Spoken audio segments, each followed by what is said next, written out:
Hey guys, so I had a question about shoulder mobility. So basically the problem was tight and restricted shoulders and a lot of issues with opening them up, trying to get more range of motion. And then once getting that range of motion, how do you make it strong? How do you make it feel like it's not going to pop out of place? Okay, so I'm going to take you through a few little drills that we do here to help open our shoulders and then start gaining some strength through that range of motion. Okay, so we're going to call this dynamic flexibility work. So this is going to help stabilize in various degrees of motion here. Okay, so as you can see, we've got a large area of which to cover. Most people will find that they have a lot of issues, especially in this rear sort of angle, up sideways through. You see that? That's where most people are going to struggle, not only to get to, but then to feel secure with a locked out elbow. You're going to see them compensate by bending their elbow to take the load.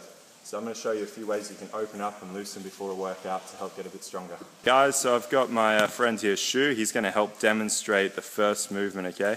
Now this is designed to help start opening a solid line of movement through your shoulders. And it is a range of motion that a lot of people really struggle with, especially office workers, people at desks, and a lot of laborers I know as well who are picking things up all the time with a hunched back, okay? So the position is to get flush up against the wall. As you can see, Shu has his shoulders, his elbows, his forearms, and his hands pressed firmly against that wall in the surrendering sort of position, okay?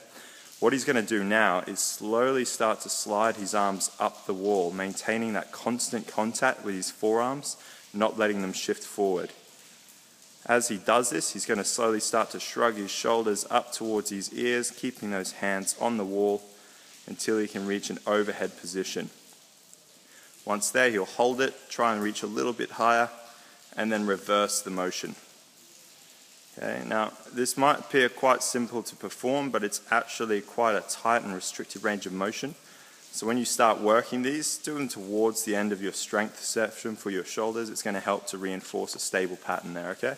Okay, so here we have our second stretch to help open the shoulders, okay? As you can see, it's a combination of a yoga stretch, the downward dog, and it's got a bit of a gymnastics element to it here. Here it's designed, if you can see Shu's hands, they're no longer flat on the ground, they're up on the fingertips. What it's doing here is raising the leverage there to place extra stress through the shoulders. Let's come over here, you can see he's stretched out completely through the elbows. There's no bend in the elbows. As soon as he bends his elbows, if you could just bend your elbows for a Shu, you'll see that all of a sudden the pressure comes off of that shoulder joint and is now placed through the forearms and wrists. So locking his elbows out again, straight back into that hyperflexion. Okay, you want to hold this 3 rounds, 30 to 40 seconds, just slowly inhaling, exhaling, and dropping further into the stretch.